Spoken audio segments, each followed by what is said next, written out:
All right, so we're going to go around and film a normal approach in the R-44. Now, the key to any approach, no matter what it is you're flying, no matter what helicopter you're flying, the key is a good setup.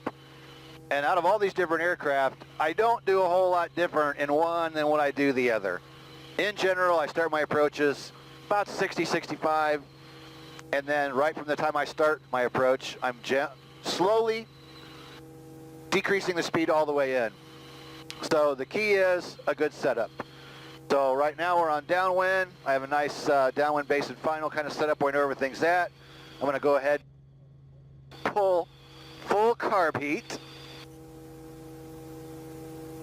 I do 500 feet for downwind, 70 knots, we got that.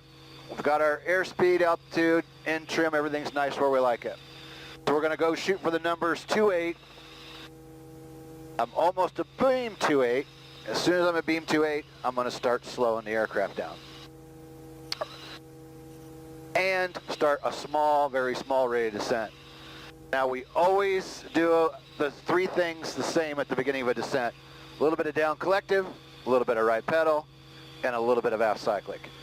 So moving forward, I got a field here that makes a nice defined base and final, and then I have a row of trees over to the left. If I come over those trees at 300 AGL, I know that I am going to be on a normal approach. Takes all the guesswork out of trying to decide, is this a normal, is this shallow, is this steep? So right now I'm descending down to 1100. Textbook is 300 AGL for a textbook approach for the start of your approach. So I want to be at 60, 1100 in trim when I start the approach, zero rate of descent, so it's a nice setup. So I got my 60, I'm about 1200, coming around for my tree line. And if I do it right, I'm going to be at 1100, 60 in trim, zero rate of descent when I come over those trees.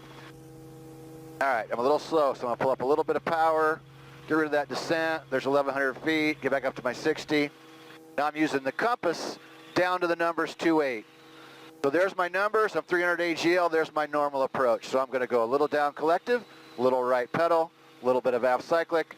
So I started at 60, then I'm going to go to 55, and then I'm going to go to 40, 45, and then 40. It's a gradual process the whole time we're coming in. So I'm not really looking at any of the gauges or the instruments. I'm just focusing on my numbers 28. I'm using the collective to control my angle. I'm using the cyclic to control my speed. About 50 feet AGL, I'm going to put a little left pedal in to get in line with the runway. Prior to 50 feet, we keep it trim with the wind. Numbers 28 still on my line of sight from the beginning of the approach. Keeping the aircraft level. Raising a little collective, adding the left pedal because we've added a little power. And right down to the numbers 28. Hey, it's Kenny with Helicopter Land Ground School. We're going to get to the presentation in just a minute on the approaches, the key to a normal approach, and some other tips and tricks on approaches that we covered today with our professional pilot member. First, I want to show you Ken Keller Field. My dad had this cut out, and a guy who lettered my trucks at the time I was in the towing service, that lettered my trucks, lettered this sign for my dad. The baseball field was named after my dad. And pretty proud to hang that up to our new hangout area for flight training. I'm bringing a coffee table from home. When we hang out, sign logbooks, this is where we'll be hanging out. So for my dad, I want to show you that. And then the Hogs Wall looks a little different. Hangar looks a little different. We've rearranged, but don't worry, we'll be all back to the Hogs Wall soon. But the reason for the big change here is look over here. We're leaving tomorrow morning, Friday, to go after the 2 helicopters. So check this out. This is the other end of the Hogs hangar. All cleaned out, nice and neat, because we're bringing back 2 H-269 helicopters tomorrow. One's flyable and will be flown here. The other, I'm going to haul on a trailer because it has a zero-time engine sitting beside it. No blades. Needs to be put back together. Rather than our mechanic who lives close by travel all the way to put the engine in it, we decided to go pick it up with a trailer, bring it back along with the parts inventory. And with the parts inventory for these two helicopters, there's a whole bunch of stuff. A lot of the shelving and stuff comes with it, but we'll probably need some additional stuff. So we're going to bring back both helicopters, stick them in here, and start unloading parts. We're going to load all the parts in a box truck and put the shelving together. And just over here will be the maintenance area for the two helicopter H269s. One will stay here at Hogs, north central Indiana, and the other will be down with Jason Cutter with Venture Helicopters down in central Indiana. So you'll have two locations in Indiana to check out these aircraft and fly with us. If you come here to Hogs, when we're done flying, we'll sit down and sign your logbook in front of the Ken Keller Field sign. So let's switch over cameras. Let me get over here. We got to switch some things around.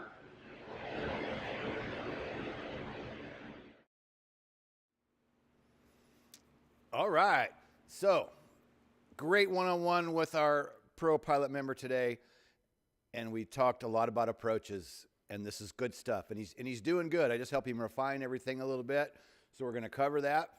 We got Kevin Pritchard. This is actually one that we hadn't made it onto the wall, and he said, hey, you need to get my CFI picture up there. So Kevin Pritchard, certified flight instructor, going on the Hogs Wall of Fame behind us. Patrick, hopefully I don't butcher this too bad. Patrick, I just thought of how it sounded good. Lapatoski, instrument pilot. Check this out. Sheriff's Department helicopter. I'm impressed. I'm jealous. Going up on the Hogs Wall of Fame. And Zach Hurd, instrument pilot. He just sent this in. Sent us two pictures. We're only putting up the one. We like this one. He has the, wherever he's flying, they put up instrument, gave him an instrument pilot sign. So that's really cool. So they will be going up on the Hogs Wall of Fame once we get helicopters arranged and everything. Man, I'm red in that one screen. Oh, well. Don't worry about it. So I didn't go to the tanning bed. We just messed with settings today because we're doing something different. You can see a different view, as we already mentioned. Getting ready for helicopters to go in the back. So once we get everything set up and we get the 269 flying, it will be over here back in the background for the Hogs videos. And a lot of interesting stuff. We're going to film going to pick it up. We're going to film some of the stuff, getting it together, putting the fresh engine in it, so on. So today, some of the things I wanted to talk about, I just mentioned 5 things. Our pro member's doing good. He was hoping to have soloed by today, but guess what? Helicopter's down for maintenance. And I wanted to bring that up because he said on his own before I said it, he's like, well, I didn't get to solo because the helicopter's been down for maintenance longer than they expected. And I go, well, that's normal, you know. And he said, but I've been studying real hard. And I'm like, good, because we try to make this point to you all the time that people freak out when a helicopter goes down for maintenance. And they also freak out when they have to cancel because of weather. And I always say the same thing. If the helicopter's down for maintenance, you've got stuff to do. You've got endorsements to go over. You've got regs to check in your logbook. You've got ground study to do. And when you cancel for weather, if you really wanted to go to the airport that day, tell your instructor you want to come in and do some ground school. People freak out a lot of times. They get so frustrated over maintenance. It's the helicopter industry, and that's what happens. Helicopters break. And no matter how many helicopters you have, if you go, well, I'm going to have 2. So when one breaks, I got one to fly. Guess what? They break at the same time. And it can happen if you have 3 or more, right? And scheduling problems and all these kinds of things. So down for maintenance, don't sweat it. Let the mechanics have the helicopter for the amount of time they need it to do the proper maintenance. You have things to do. And I was proud of our member for going. He goes, that's okay. You know, I really wanted to have soloed by today, but instead I've been studying. And I'm like, good for you. So all of you, just know this is part of it, right? Helicopters are going to break. I can remember in the EMS environment, the hospital would flip out every time the helicopter was down for maintenance, and they'd freak out and complain. It's like, people, it's a helicopter. They need maintenance. And occasionally something breaks. And you just can't flip out every time a helicopter goes down for maintenance. Let the mechanics do their job. Let them have the aircraft. Don't push them. Leave them alone when they're doing the maintenance. Leave them alone. All right, let's go to the next one, Heather. What do we got for number 2? easy stuff or not so easy from my own training notebook. So I haven't, a lot of you that's followed us forever, you haven't seen it in a while. Here it is. I brought this dude out today while we were one-on-one. I said, you know what, let's just get started. And I went right to the first page, and they've actually fallen apart. I put them back in where they go. But when I built this notebook, it was after my failure, and it was the stuff that I had trouble remembering. So we just went right to the start. And this member is doing really well. He's doing well in the fly-in. He's making good progress. He's a really sharp individual. He's been studying, and I can tell he's been studying. And even last week, I said, now when we start doing the one-on-ones and I start asking you questions, I know as an engineer, you're going to want to give me everything. And I even used the example of retreating blade stall. And what did he do today? Got too technical. So right off the bat, I went, whoa, stop. You know? It's when the retreating blade exceeds the critical angle of attack. Stop. Then you move on. So a lot of the stuff I just started asking him, like angle of attack, boom, he nailed that. Density altitude, he nailed that right away. I asked him what pressure altitude was. And this is why I harp all the time. Is this stuff easy or is it not so easy? This is coming from the beginning in my notebook. These things that seem so simple, when I asked him pressure altitude, he kind of did the, yeah, well, let's see. And he started going kind of deep into it, right? And I'm grinning, and this goes on for, I don't know, 30 seconds or a minute, and I'm kind of grinning. And then finally he goes, well, how about if I just say it's what you get when you dial 29.92 in your altimeter? I'm like, yes. Isn't that much easier? And he's like, okay, duh, I knew that. So the theme of today was he's a smart individual. He's applying himself. He's doing well. But the common theme through our one-on-one questioning today was, that's good. You're giving me too much information. Find a simpler way to say it. You know, like retreating blade stall, what is it? What are you going to notice at the beginning? What are you going to do to get out of it? Some of the other stuff, like, oh, you know, he did good on like required equipment. We did pretty good there. But then I went into, well, what if you're at an airport somewhere and one of these pieces of equipment, like let's say your oil pressure gauge, doesn't work. You're on a cross country, you've stopped, you go to start the helicopter back up after getting fuel and your oil pressure gauge doesn't work. What do you do? And he kind of went down a long path. But he did right out of the way say, well, I'm going to call back to the flight school. And I'm like, you're right, absolutely. You're going to call back to them because it's required equipment. Without an oil pressure gauge, you can't fly it. But then I was kind of looking, I wanted to go on to the ferry permit. And it took us a little bit to get there. But, you know, as a student, you're going to call back to the flight school and say, hey, man, I want to start the helicopter. Oil pressure gauge doesn't work. You're going to work with the flight school. Obviously, you can't fly it. It's required equipment. If you don't have it, you can't fly it. So then I posed the question, let's say you're now a private pilot. Let's say the examiner is asking you, let's say you're a private pilot and you own your own helicopter, because the examiner could very well pose that question because you're getting ready to go act as a private pilot. At the end of the day, when you ace your check ride, your oral and your flight, he's going to sign that paper and you're going to be a private pilot. You can now go out and do what you want to do. However, you need to know if he puts that question to you, as the way I put it to my member, I said, what if you are the owner and that oil pressure gauge doesn't work? And we got around to the 130, or we got around to the ferry permit, but basically even as an owner, you're going to call up your mechanic and say, hey man, oil pressure gauge isn't working. Most likely he's going to come out and try to fix it there. If for some reason they can't fix it there, which oil pressure gauge should be pretty easy, but however, you're going to have your mechanic come out and check it. And let's say you guys deem that it's just a faulty gauge. The pump's working. You've still got the, I'm sorry, let's back up. Oil pressure light. The light's bad, but not the gauge itself.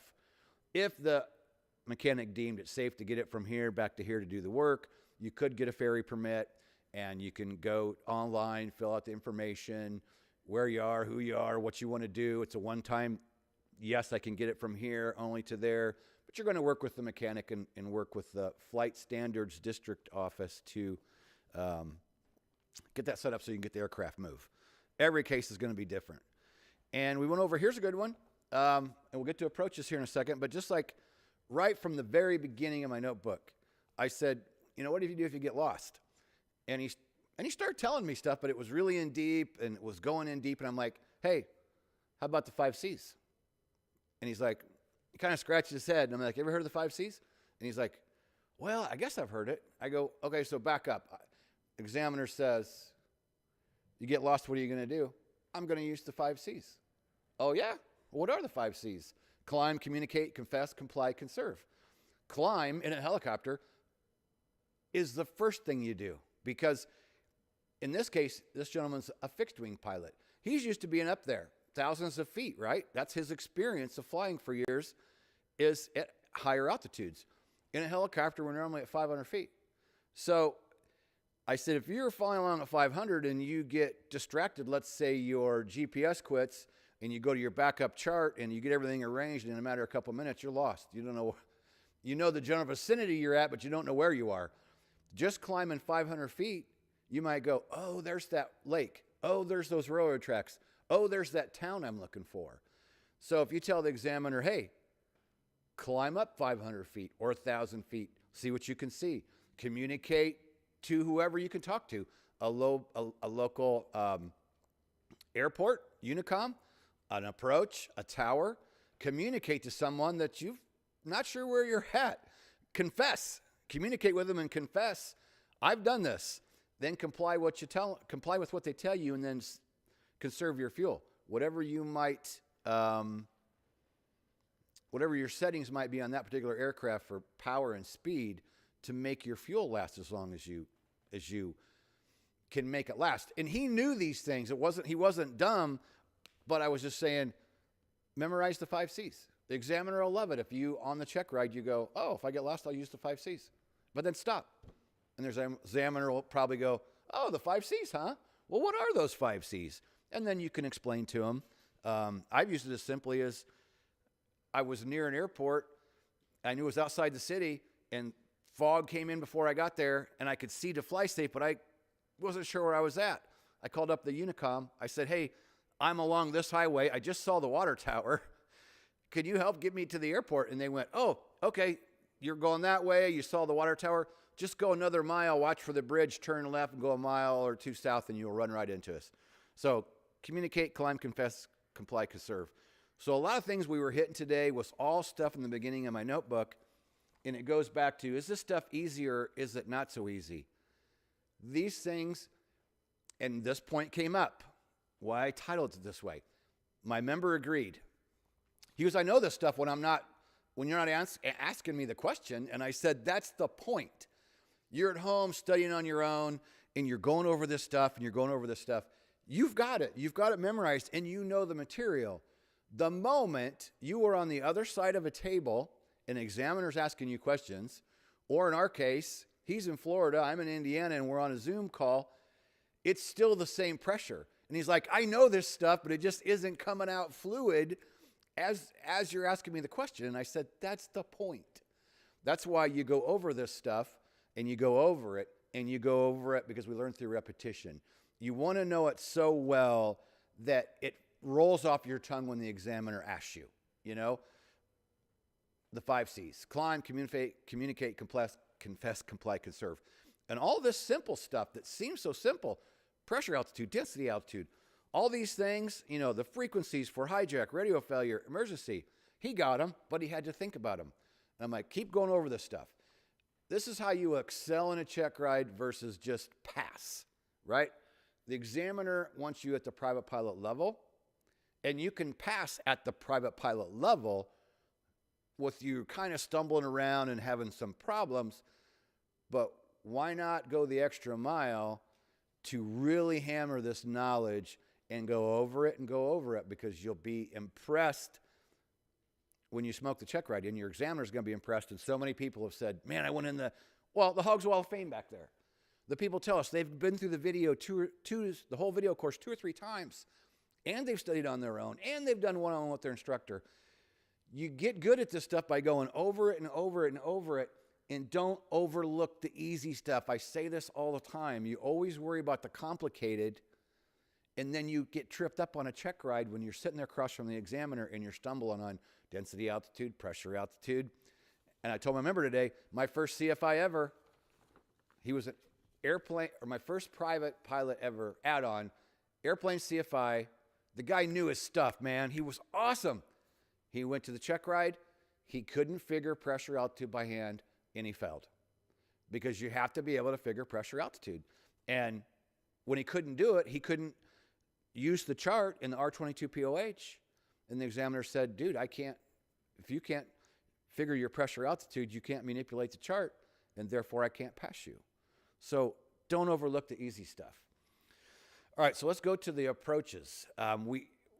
This was part of what we got talking about today. I don't remember how we got there, but it doesn't really matter. Okay, here's a good one. We're talking about the approaches, and I'm asking my member, well, how do you fly these approaches? And he had all the good stuff. He's telling me, and he's going on, and he's telling me about he's doing this, and he's doing that, and this type of approach, and da-da-da. And it all sounded really, really, really good. Okay, he's like, well, my instructor says my approaches are great. And I go, good, that's awesome. I'm glad that you like them. At some point I said, okay, tell me what the general safe is rule for flying the helicopter approach. And he started coming up with some different things, but it wasn't what I was looking for. And many of you will know this. I got this from my Robinson training, and I'm sure this comes up at the Robinson factory safety course. And this gentleman didn't know it. He's never been to the Robinson factory safety course, so I can't fault him there. I'm surprised his instructors didn't hone this in his brain. He said they may have, and I just didn't catch it, which in the beginning, that's what happens, right? Your instructor's throwing stuff at you all hour for an hour flight, and a lot of it just goes one ear and out the other, right? So maybe he's heard it, and maybe his instructor had told him, but I said, the general safe rule for flying a helicopter approach that I want you to memorize, and I go write it down, because everybody should know this rule. And I'm surprised the amount of people that don't know this rule. Always keep a minimum of 30 on your airspeed until your rate of descent is below 300 feet per minute, depending on what kind of gauge you're looking at. It could be like this or like this. He didn't remember ever being told that. And I said, write that down, because that's good for an R-22. That's good for an Enstrom. That's good for a Brantley. That's good for a Jet Ranger.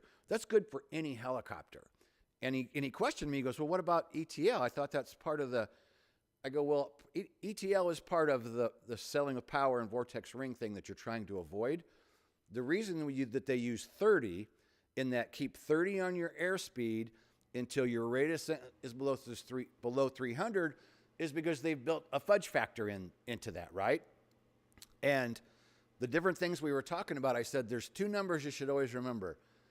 I love the number 3. I always bring it up. It relates to helicopter training, but 30 and 60. Well, what I really like to remember. 30, I said, you want to know this 30. Remember this 30 number, because 30 will keep you out of vortex ring state / selling with power. Staying above 30 will keep you out of LTE. So if you have that number 3 and that number 30 that comes up all the time on your approaches, and some people will say, oh, that's too hard to do. No, it's not. If you fly a nice stabilized approach, it's not hard to do. It's the technique that you're using as you're coming in. So it was something simple, and I praised him for all of his knowledge and that his approaches are good, but I wanted him to memorize, keep 30 on your airspeed until your rate of descent is below 300 feet per minute, and you will never get into vortex ring state selling of power on approach. So I'm thinking of that every single approach I'm flying. I am always working in 30 and 300. Keep 30 on your airspeed until your rate of descent is below 300 feet per minute. And we talked at depth about approaches. And I know Glenn had a question, and I'll elaborate on that one before we're done. But because I get sidetracked and I go too far, let's go to number 4, Heather, just to see what else is on there so I can make sure I get through the list. Sight picture and control inputs. Okay. He explained to me his sight picture. He told me in the aircraft about on the location on the windshield, lining up with the numbers on the runway and that invisible line going down. And I'm like, good, okay?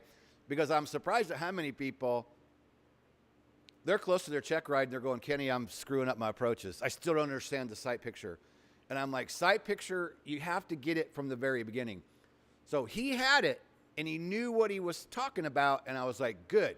You're good to go with your sight picture. If you're struggling with that, work with your CFI and make sure you understand what this sight picture even should be.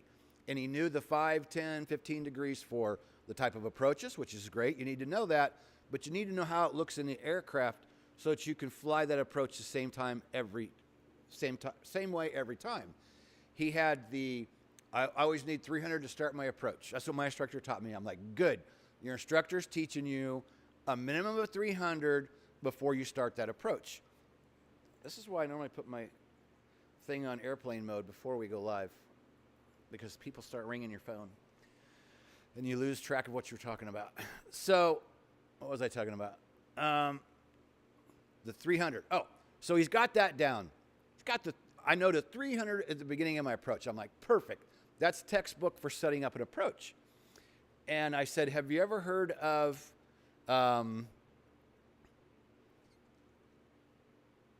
it should always look like you're approaching the numbers at the same speed.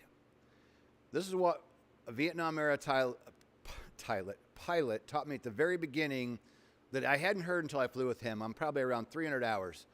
And he's the one, and I learned a lot from, again, another Vietnam era pilot that I learned a ton from. He was checking me out as a new CFI in the instrument. He's like, well, this relates to Glenn's question. Glenn asked before we went live, or at the beginning of this while we were rolling that video, he said, what about power settings? And this came up with my member today. What about power settings on your approach? Quite honestly, I don't look at power settings on my approach. And I know some people do that. They have a power setting they want at the beginning. They have a power setting they want during their glide. If that's what works for you or your instructor in any environment, if power numbers and settings works for you on an approach, that's great. I don't use it. Because to me, if you understand the sight picture, you understand that collective controls the angle, cyclic controls the speed.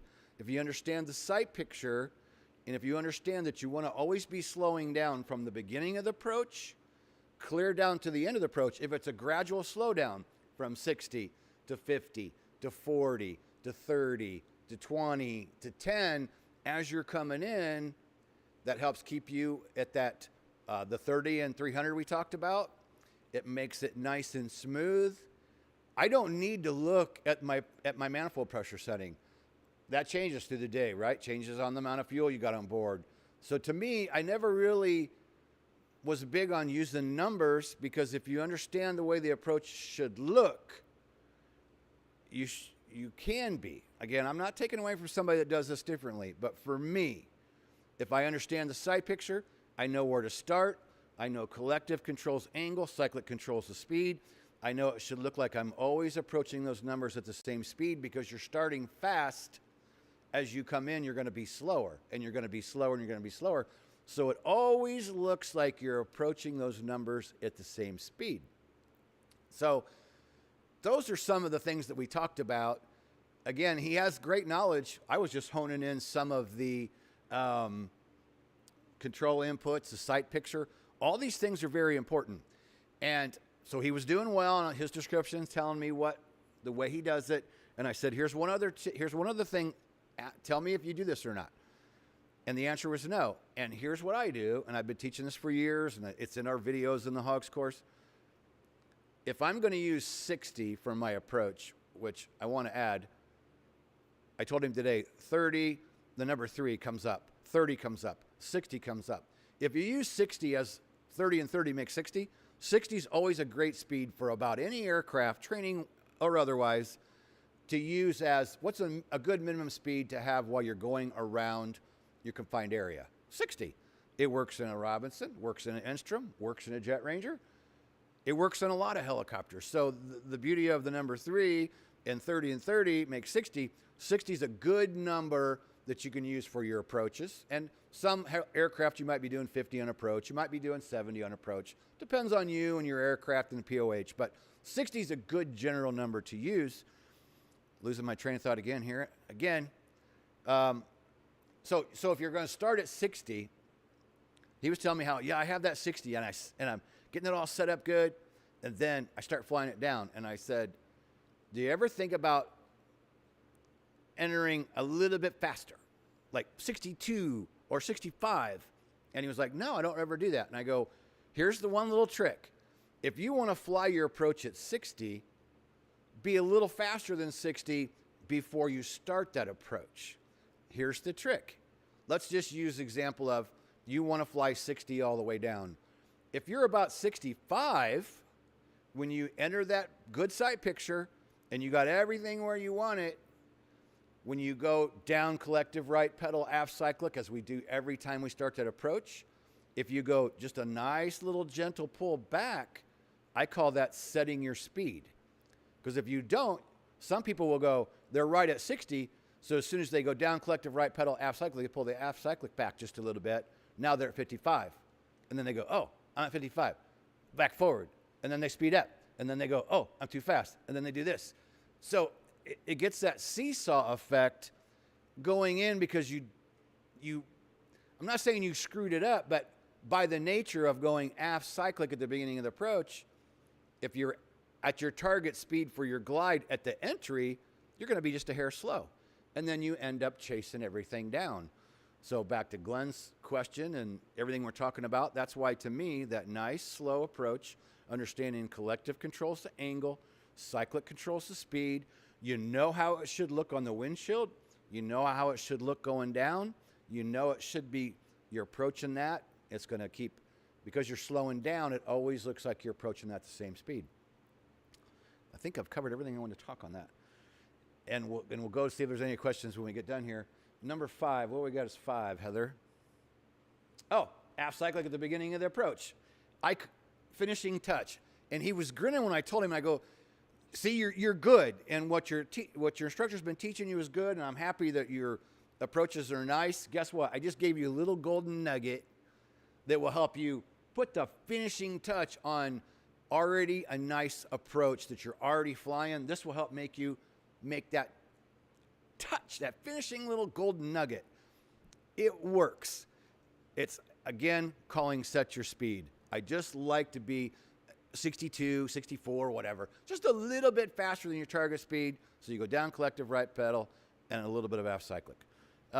We talked about so many other good things. And then the last one, I emailed him after we were done because I failed to ask my number one question that I train all the time. If you're out with me in the pattern, I'm going to ask this question because my examiner will ask the same question. So I emailed my member after we were done. I said, hey, there was one thing I forgot to ask you today. What is the key to a nice approach? And he said a good setup, but he started typing out a whole bunch of stuff. And I said, all I wanted simply was a good setup. He was giving me all the info, but it was really more than I needed. What's the key to a good approach? A good setup. What's the key to a nice straight-in auto, practice auto? A good setup. What's the key to a good hover auto? A good setup. If you set it up nice, it's going to be nice. If you set it up sloppy, it's going to be sloppy. And then there's a rebuttal. Oh, but you in the real world, if you lose the engine, you're not going to have a good setup. I know that. We use a good setup for training purposes. On a check ride, you want to set everything up nice so it'll be nice. You go out and do instruction with your instructor and you do power failures at oddball times. Whatever your method is, and you learn to practice that stuff away from the airport. What if, oh hell, the engine just stopped? But for training standard, we want a good setup. Examiner I brag about all the time. He's been doing it since dirt was new. Really well respected in the industry. And he says it every single check ride. What is the key to a good approach? Or what is the key? He'll always say, when they say a good setup, he'll go, nice. Okay? He'll even go as far as saying if you go around to get set up for the straight-in auto and you have a sloppy setup and you're trying to fix everything last minute, he goes, go around and set it up again. I'm not going to fail you because you have a sloppy setup. I would prefer you say, you know what? I didn't set that up well. I'm going to go around and do it again. He'll say, great. We just got the note, or we just got the go around out of the way. You decide to not do it. You go around, you make a call. Hey, I'm going to do a right 360, come back, line up for final again. Take your time, go out a little bit farther, breathe in and out, get that good setup. And if you set it up nice, it'll be nice. If you set it up sloppy, it's going to be sloppy. Back to that little golden nugget at the beginning of that approach. It's just that fine tune, just a little bit. All right. Anything I need to answer over there, Heather? No. I could keep going. I love this stuff. I absolutely love it. But I think I hit the topics today, and we talked about even more. But I want you to go away today with, don't overlook the easy stuff. When you're studying, we spent,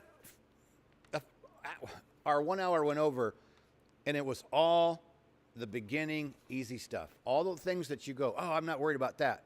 You know, flight reviews, AirMets, SIGMETs, flight service station frequency, memory aid for confined areas. He goes, I know I've heard them, but I don't have one. So we went through a good memory aid like the watt fill, wind, obstacle, turbulence, forced landing area, entry, exit, low recon.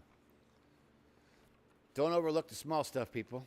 Spend the time to go over these things and go over them because on a check ride, you don't get tripped up by the hard stuff.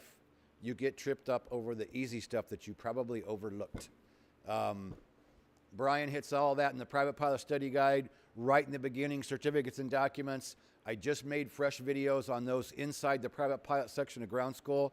Airworthiness requirements and certificates and documents. That certificates and documents has all those little questions you get tripped up on. How long is your license good for? How long is your medical good for? What do you have to have on you? What's got to be in the aircraft? People screw those up. I'm telling you. Don't overlook the simple. So we said in the email today we're going to give away a Private Pilot Study Guide. We have one here. I brought it in today. We ordered it just to test and see how long it would take if I ordered it through the mail. Yeah, I bring this one over. We'll show them one. This is the one I'm using that I just used the other day to make up the new videos on the airworthiness requirements and airworthiness. I'm getting tired. Anyway, I've been marking up this one, and it's okay. The new one came in, so it's in the box unopened, still wrapped in the plastic. So I thought, you know what? Let's give that away today. We've been giving away T-shirts and other books, so this is a brand new, what we're giving away. It's over there in the box, wrapped in plastic. All Heather's going to do is just put a little extra stuffing in there, put a little nice note to you, and she's going to stamp the box with your address, and we're going to ship it to you. So we got to, normally we make this stuff up ahead of time. We didn't make this up. What are we going to do today? To give this away, I guess we ask a question. So get ready.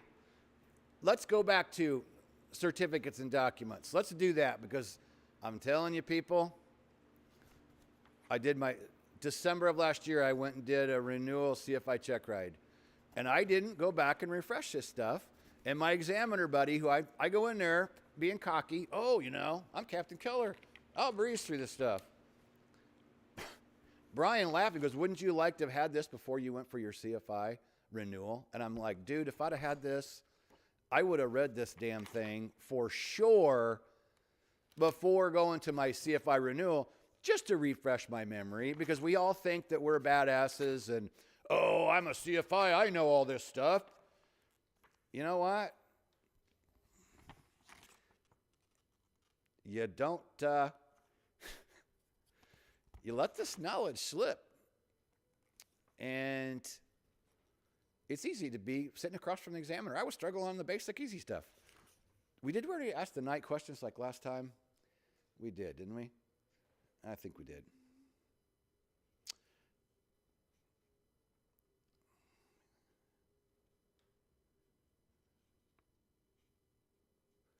Should we do a, I don't want to do anything too, I want to try and find something quick, but I want to do it kind of hard, but. Yeah, we don't want it too easy. You know what? We'll make this easy. And you could lie and we won't even know. I'm going to do it. But we can always check. And if we check this after the fact and then you lied, we won't ship your book. How's that? Here's a question you all should know. For whatever aircraft you're flying right now, or that you fly on a continually basis, and again, we're going to check this after the fact before she ships the book. What is the max gross weight for your aircraft? Max gross weight for the aircraft that you're flying or one that you do fly. Tell us in chat, what's the aircraft? We want to know the aircraft. Give us the aircraft, make and model, and the max gross weight for your aircraft. Heather's looking, she's watching in the chat over there. I didn't set it up today, so I can't see it. So while she's watching for someone to state make and model of aircraft, max gross weight, and remember the way it comes up in our chat, make them up different than what your chat shows on your device. So the winner we declare is the winner. That's the way it is. No arguing. We had a guy, I'm going to email you a picture of what my chat shows. Well, it's two of us here watching Hog's chat, right? We can't, and we know for a fact, people argue, well, I was first. No, you weren't. It's what our chat shows us. Do you have a winner over there? Chris says 1370 for the R-22, so he's the first one that answered a weight and a helicopter. All right, Chris, what's the identifier? Just Chris. Okay, Chris, you need to email heather@helicopterground.com with your address, and she is going to ship you the private pilot study guide. Now, we're going to check and make sure. I should know that off the top of my head, but I haven't looked at that number in a while. And we've got the chat we can look at later after the video is rendering. So in the event something goofy happens with that number, which I'm sure it's probably fine, we can always pick a number two, but it should be good to go. No-go button, people. It's that time of year again.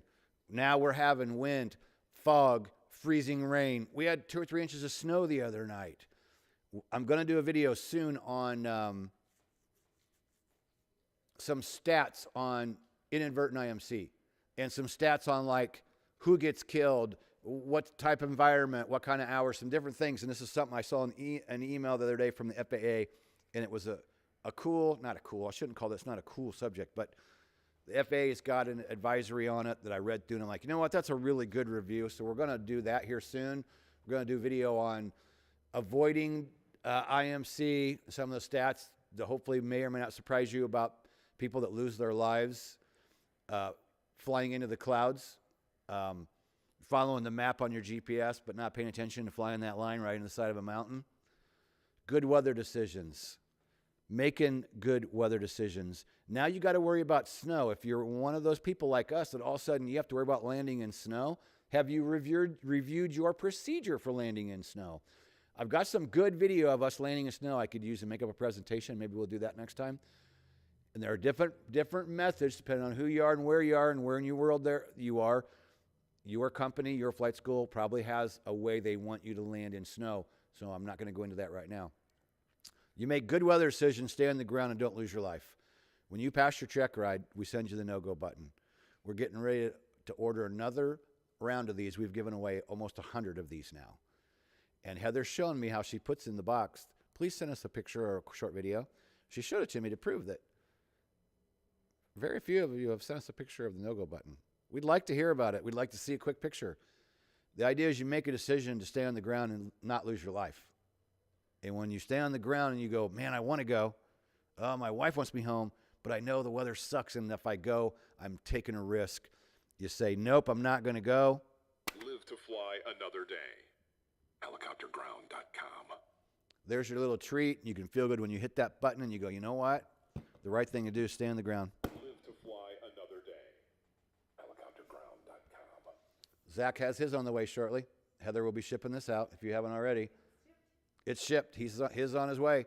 So when you send us a picture after your check ride with a short little sentence or two on how Hogs helped you, we send you the no-go button. So out of 100, God, we don't know. The wall now has, we got to have probably 200 people up there.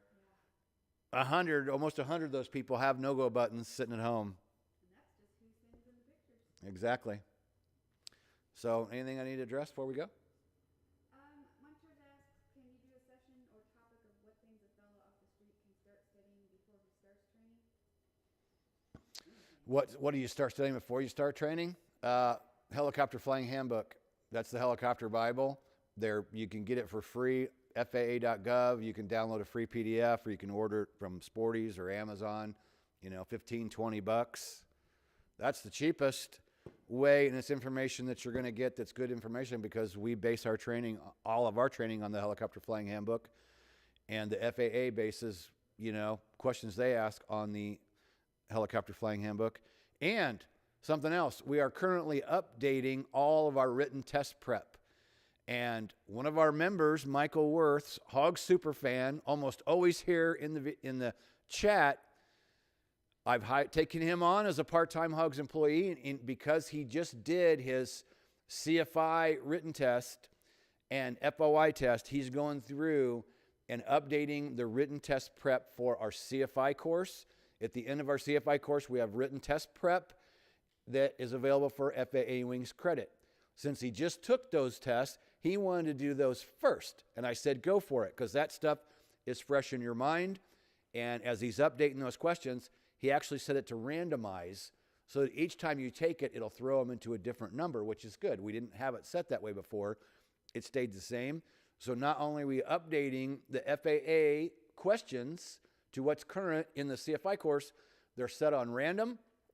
And as soon as Michael finishes up CFI, I asked him to go to private pilot next, because obviously private pilot is more used than anybody. Most of our members are in the private pilot course, because some people may never go on. So as soon as he finishes CFI, he's going to go back to private pilot, and he's going to go through every single question and what's current, has anything changed, anything new to be added. And I like the randomized feature, so he's going to add that too. So probably within a month, all of our questions in all of the FAA testing will all be updated. I mean, they're all still valid questions, but because he recently used Hogs for all of his ratings and just went and took the FAA in the past 6 months, has went in and done all these written tests, he's like, I'd like the job of going in and just checking on anything that might be outdated and adding anything new. And I said, let's do that. So Michael Worth is our FAA written test prep guy.